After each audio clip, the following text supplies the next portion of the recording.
Tonight at 6, we are tracking a number of stories. Thank you for joining us. I'm David Crabtree. And I'm Deborah Morgan. Sky 5 have been showing us live pictures of a fire still raging tonight at Johnston Court Apartments in Smithfield. The breaking news tracker is very close to getting to the scene.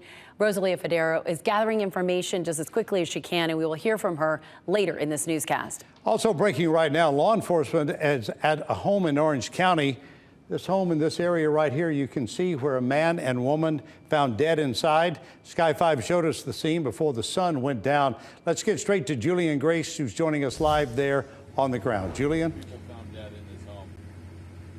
Oh, David, I can tell you we just learned some new information about the past 10-15 minutes ago. Police have identified the two bodies found inside the home here. One is Jennifer Miles. The other is Thomas Claytor. We're told from deputies they were in a long-term relationship. Let's go to video. This is video from earlier today. You can see investigators were all over the scene. They were in and out of the house. They were also parked along the street here as they tried to find out more details. This is what they're telling us. The department confirms that Miles and Claytor lived together. They also say an investigation is underway to determine their exact cause of death. Deputies say they do not believe there are any ongoing threats to the community at this time. Now, we did reach out to neighbors at this point. This is in the middle of the country, a very rural area, so we're still trying to find people that may have known this couple. But right now, their details are very limited, David, but we will continue to work away to try to get more information. The moment we have any new details, of course, you can read all about it on WRAL.com, and we will have a live report from you later tonight at 10 and 11. David? Julian Grace live in Orange County. Thank you. I'm Mark Boyle in the Live Center tonight. Garner police confirmed they are on the scene of Atchison Drive after a 17-year-old was shot. The good news here, it's believed he has non-life-threatening injuries. No information about the suspect in this case or what led up to the shooting. More details as we get it tonight. Back to you. Thank you, Mark. Our breaking news tracker stopped at the scene of a sinkhole causing traffic issues inside the Beltline. Part of West Miniker Mill Road is closed. That's one of the roads that meet at Raleigh's 5 Points. Crews will work through the evening and hope to have the issue repaired by midnight. The intersection of Pool Road and MLK Boulevard is in Raleigh, and it is still closed as police investigate who fired shots at a car. 2 people are in the hospital. They were injured by glass that flew after someone shot their car. When you wake up tomorrow morning, you could see and feel some of the coldest weather we have had yet this season. Meteorologist Mike Mays is in the WRAL Severe Weather Center with a look at how heavy the jacket's going to need to be tomorrow. Mike? Yeah, definitely going to need a heavier jacket tomorrow morning, David, than what we had this morning, because instead of being in the 30s, we're going to be in the 20s. Now, big change today from what we had yesterday. Remember all those 60s replaced by 40s today? We say hello to Goldsboro, feeling festive, looking festive in the downtown area. And take a look at the 24-hour temperature change. We're 20 degrees colder than we were this time yesterday in Raleigh, 25 degrees colder in Goldsboro. And right now, you folks in Goldsboro are at 38 degrees colder than what we have here in Raleigh. It's 43, 44 Fayetteville, 41 at Roxborough, 39 in Oxford. We expect a colder night with lows in the low to mid 20s. Some locations up towards Southern Virginia could be in the upper teens. Here are some of the forecast lows. After a high today in Raleigh of 48, we're 23 tonight. Fayetteville 49 today to 26 in the morning. Roxborough, you're about 20 in the morning. Wilson, about 23. Now, besides the cold, we're already tracking the next weather system when we could see another round of rain. It's in the forecast in about 15 minutes. David? Okay, Mike, thank you. I'm Mark Boyle in the Live Center, going in now to the 6th hour of debate in D.C. These are live pictures coming in. Republicans and Democrats talking about impeachment. North Carolina's Virginia Fox spoke about 1 hour ago. These empty, baseless articles expose for the American people what this is, a desperate partisan attempt to avenge the loss of the Democrats' preferred candidate in 2016. We must respect American voters and reject these articles. And it went back and forth all afternoon and will continue for the next few minutes or so. We do expect a vote perhaps as early as the 7 o'clock hour. Live reports for you this evening. Back to you. All right, Mark, thank you. An update now on one of the most read stories on WRAL.com today. A call center that never opened in Tarboro, leaving more than 100 people jobless. WRAL's Laura Leslie is here now with how the state plans to help. Laura? Deborah, I got a message today from the State Department of Commerce. They say they saw our story about the problem and they're planning to send help.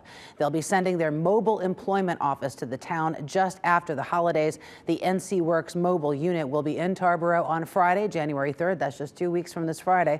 They're specifically hoping to help the call center employees who were left without jobs. No word yet on where in Tarboro they plan to be, but the NC Works office in Wilson should have more details soon. Deborah. All right, Laura, Leslie, thank you. A string of newborn deaths, a state investigation, and now a wrongful death lawsuit.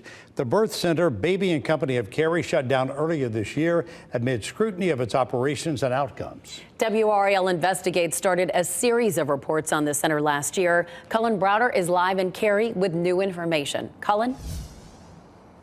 Well, Deborah and David, the center is shut down here in Cary, but you can see the Baby and Company signs are still up. A couple whose newborn son died here after difficult labor blames midwives for not following the center's own rules. And now this lawsuit claims that the mother shouldn't have been allowed to deliver her baby here in the first place.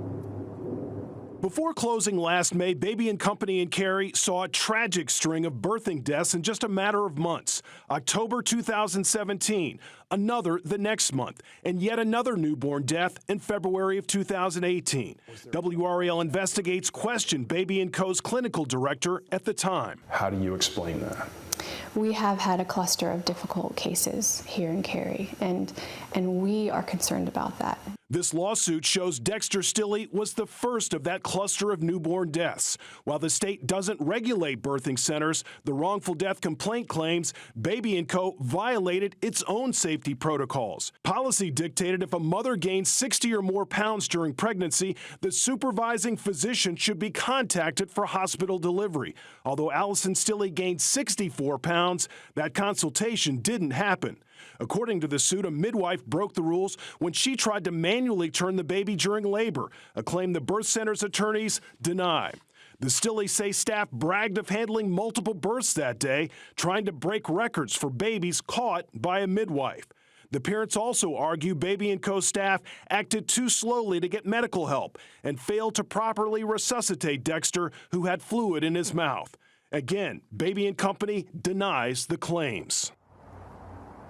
Back live now, you see the notice of business closure from back in May. We reached out to the couple and attorneys on both sides. No one wanted to talk beyond the lawsuit. Now, after the deaths here, there was a push in the state legislature to try and tighten regulation of these type birth centers. So far, that bill is still stuck in the Senate. Deborah and David. Cullen Browder live in Wake County. Thank you, Cullen. The Wake County Sheriff says he will close an Apex shooting range next month because there's no money to fund it. Sheriff Gerald Baker told us he regrets the closing. The case of a missing Chatham County man is now a hit-and-run fatality. Ray Cotton was last seen by his family Monday. Investigators found him dead by the road near his home yesterday. WRAL's Amanda Lamb spent the day in Chatham County speaking with the Highway Patrol and Cotton's family. 73-year-old Ray Cotton was walking along Maroney's Church Road in Bear Creek Monday when he was hit by a car. Investigators say it was the impact of the car hitting Cotton that sent him down this embankment into this ditch where he was covered by leaves and hard to see. And he ended up landing right here. This is where they found the body. The family reported him missing. Investigators found him. Cotton's son, Stefan, is still wrestling with what happened. I don't understand. How can you hit somebody and just leave them there to... The family says Cotton had walked to his brother's house and was walking home when he was hit. You see, he walks this road every day, and he always stopped by. Cotton's brother, Walter, says the loss is hard to put into words. We miss him. Miss him very much. Investigators need your help. Somebody local that might know or have seen anything at all, please call Star HP and give us any information pertaining to the collision. Have a conscience and turn yourself in. Amanda Lamb, WRAL News, Chatham County. And again, the Highway Patrol is asking anyone who may have been on Maroney's Church Road Monday and saw something, or if they heard anything, please let them know. A popular gym in Fayetteville closed with little notice to its patrons. Many of you contacted us after learning Omni Health and Fitness on Walter Reed Road closed permanently today. Memberships have been transferred to Fit for Life on Owen Drive. Still ahead, we check back in with meteorologist Mike Mays about the cold you'll feel tomorrow morning. A fire destroyed multiple apartments in Smithfield. I'll give you a look at the damage next.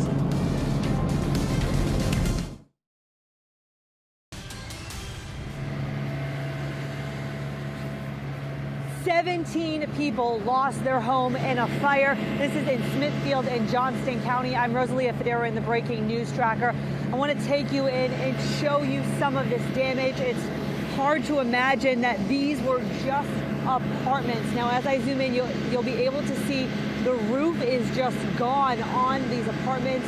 And if you look through what once was a window, you can see what is left, and it's not much of this apartment. Now, we are told by the fire chief that 3 apartments are destroyed, a maintenance office and a rental office of this complex all damaged. Now, I did say 17 people are displaced. That includes 5 adults and 12 children. Now, firefighters, I'm going to zoom out a little bit here so you can see firefighters have taken over K Drive. Just to give you an idea of how large this presence is, you can see them lining this street as firefighters are now in this apartment putting out hot spots. You can see the flames, the water in the back there and the smoke that's left.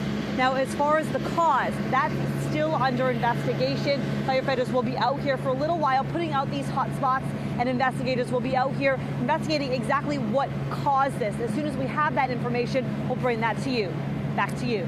Rosalia, thank you. Okay, it is almost Christmas. Many of you have trees like this with gifts already under them. So it's a time to remind you to make sure your home is secure.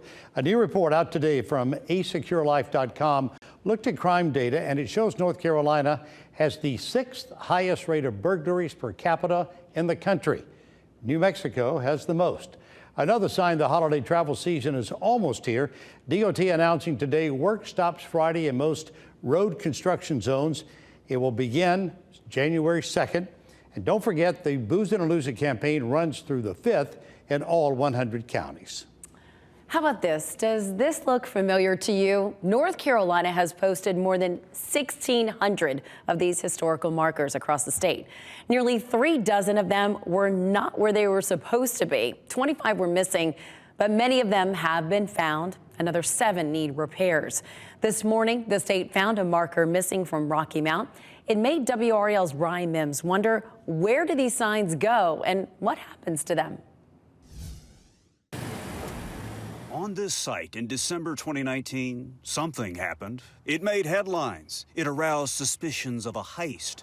There was mystery. It seemed so, mysteriously lifted and gone that we assumed it was stolen. This, the historical marker to Jim Thorpe, star of the 1912 Olympics. He made his pro baseball debut here in Rocky Mount. Now it's just a metal stick in the ground. Right, so everything indicated that it was stolen because the post was in perfect shape. So Ansley Wegner, who's in charge of the state's historical signs program, alerted the media and the marker's Facebook fan club. People love these things. It was a fan who spotted it gone. But let history record that what cut down Jim Thorpe's roadside tribute was somebody cutting grass. The mower hit the pole. And that was enough to wiggle the marker and snapped it off. 90 pounds of cast aluminum hit the ground. The mower works for Precision Cut Landscaping and Lawn, which contracts with the city of Rocky Mount to keep the streets looking good.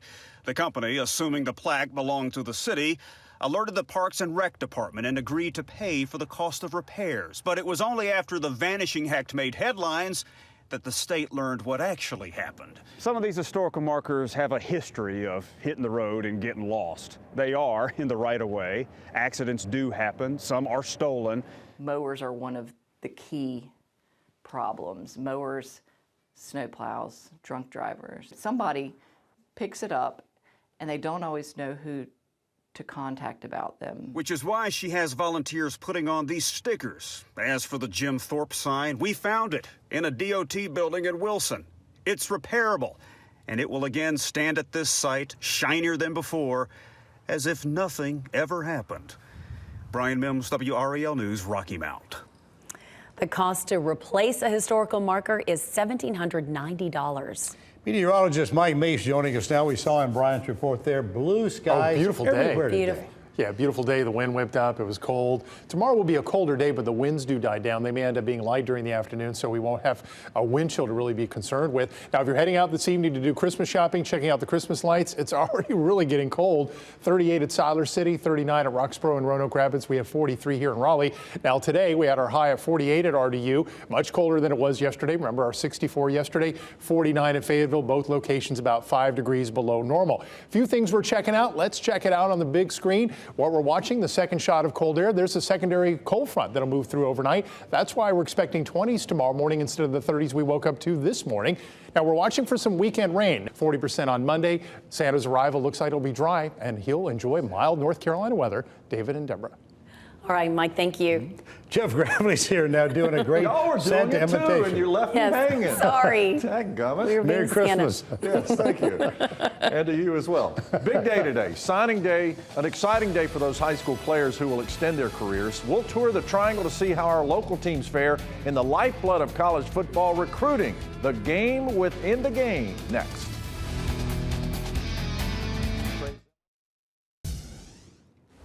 Today is the early signing period for football, and the impact of Mack Brown is certainly being felt. He likes to do a little show and tell to present the class of 2020. He'll sign 24 players, including 7 four-star recruits. Brown even signs 2 quarterbacks, including the Arkansas Player of the Year, Jacoby Criswell. Here's Coach Brown to break down an area of concentration. We felt like it's a very well-rounded class. It's a class heavy with linemen, which we needed because we've got to create depth in those areas. So we felt like we really improved around the line of scrimmage. Our philosophy was to be heavy in state, and by signing 14 of the top players in the state, we were able to do that. NC State signed 17 players, and Dave Doran said they're still hunting for more. In this class is another Finley at quarterback. Ben Finley, Phoenix, Arizona, is the brother of Wolfpack record holder Ryan Finley, 6'3", 190, and passed for over 8,200 yards as a 4-year player. So what about following in the footsteps of his brother? It's something Doran talked with him about in the recruiting process. Ben is his own guy. I think he's got to blaze his own trail. He chose to come to NC State for his reasons. While I was recruiting him, I told him, you can't come here because of Eli, you can't come here because of Ryan. This needs to be your school. And he committed that way. And so, but obviously, from the outside looking in, there's always going to be comparisons for him, and he's going to have to do it his own way. So Duke welcomes 16 new players to the roster from 8 different states. Coach David Cutcliffe has 2 from North Carolina, including Nightdale's Aeneas Peebles. The Devils go heavy on the defensive side. 9 out of the 16 signees on that side of the football. There's another trait that Cutcliffe likes about these defensive signees. Years ago, a really great defensive coordinator told me, if a guy's not a great tackler in high school on defense, don't sign him. And the longer I stay in the business, to think you can teach someone to be a good tackler, you generally can't. And this may be on the back end the best tackling group we've signed. It's all about blocking and tackling. According to Rivals.com, here are the national rankings of the recruiting classes. North Carolina 16th in the nation, NC State 47, and in the 50s we've got ECU at 53, Wake Forest 54, and Duke at number 58. Of course, let's check back on these classes in 3 or 4 years to see how they really rank and how successful they are. Absolutely. Jeff, thank you. And we thank you for joining us tonight. As you can see now, the House impeachment debate on the floor of the U.S. House still underway. We will join NBC News coverage of the live debate, and then join us tonight for our news at 10 on Fox 50 and 11 here on WRAL. The public to ignore the other